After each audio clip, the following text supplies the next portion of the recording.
Ne kadar eşkimize gül,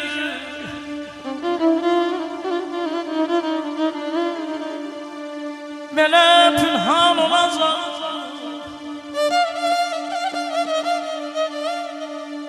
Aşikar eylemeyince yüreğim kan olacak, yüreğim kan olacak, yüreğim kan olacak.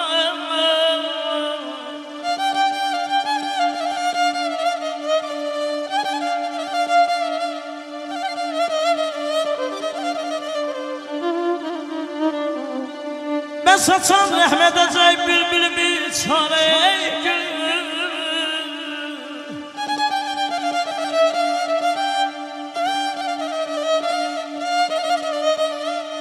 Ben saçan rəhmət edəcək bülbül bir çare gül. Ne zaman vəslinə yetməyə imkan olacaqdır.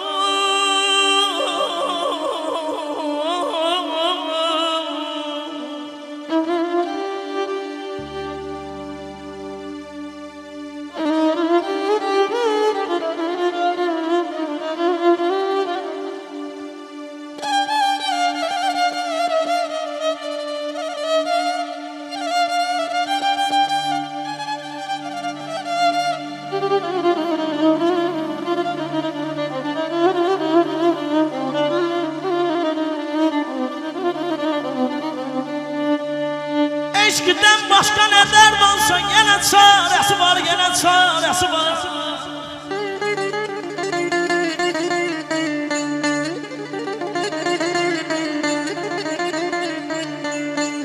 Eşkiden başka ne dert olsa gene çaresi var. Ayrılık derdine bilmem nece derman olacak, nece derman olacak.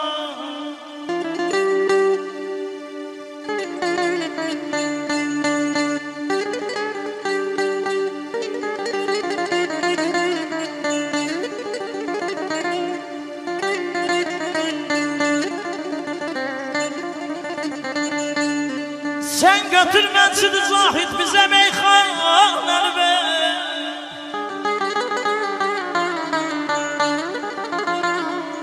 Sen götürmezsin zahit bize meyhanları be. Görek bu işte, görek bu işte. Ahlı kim peşman olacak, aman, aman, aman.